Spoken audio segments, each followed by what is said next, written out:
Get ready for the dictation. Dictation will start in 5 seconds.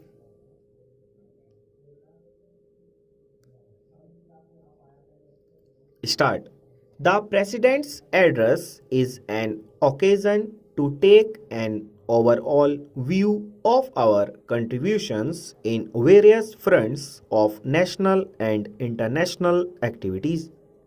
It is also an opportunity for the government to indicate the direction in which we are going to move.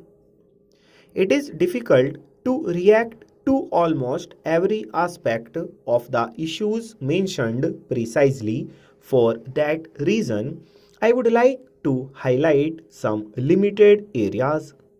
First of all, India, in its efforts of the last 40 years, has tried to develop a vibrant democratic polity.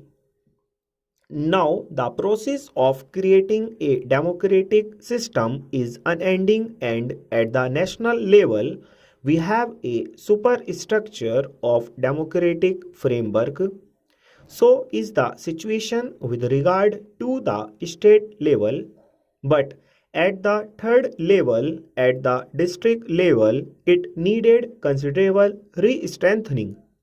Now, having regard to the need for democratic decentralization is decision making in the devolution of resources at lower levels and for strengthening of the infrastructure and functioning of the local level democracy, the government has taken a refreshing initiative in this contest.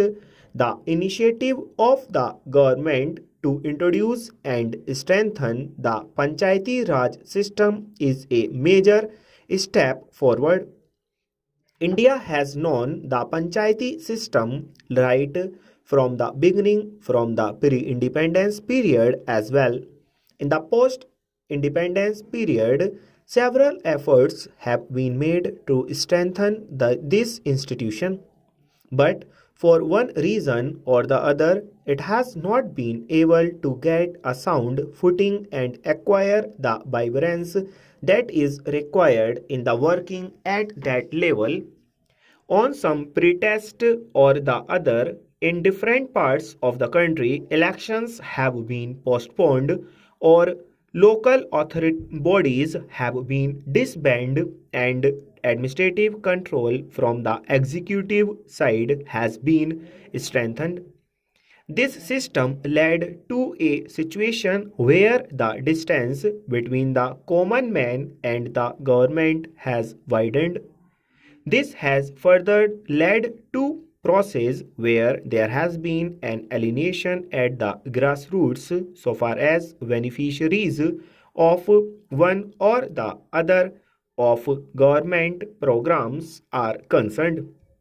When we are trying to give the country a trial in the development process, the success depends on what opportunities we provide for the pupil to influence the decision making.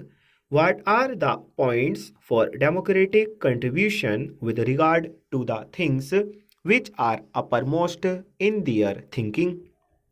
Now you have the electoral process, whether it is the parliament or it is the state assembly. In every sphere of national issues, the constituencies at the village level get lost. The same is the story with regard to MLAs and members of parliament. They make laudable contribution in the national life, but the overwhelming character of the spheres are or areas in which they operate does not allow sufficient justice to the local system, and the electoral process does not do full justice through the central and state level processes to the local level problems. To that extent, the opening and strengthening of a third tier at the local level, the district level, is the only and inevitable solution of the problem of strengthening the grassroots of the democratic process.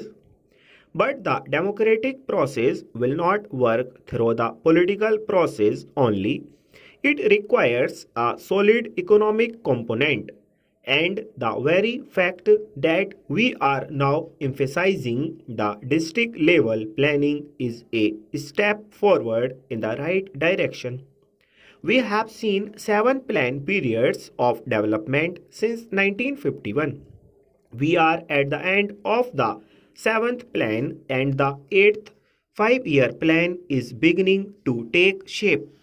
But in that process, what has been the contribution of people through their views and resources for development in the plan periods, programs, or of those who are at the receiving end of whatever plan programs have been launched has been an open question.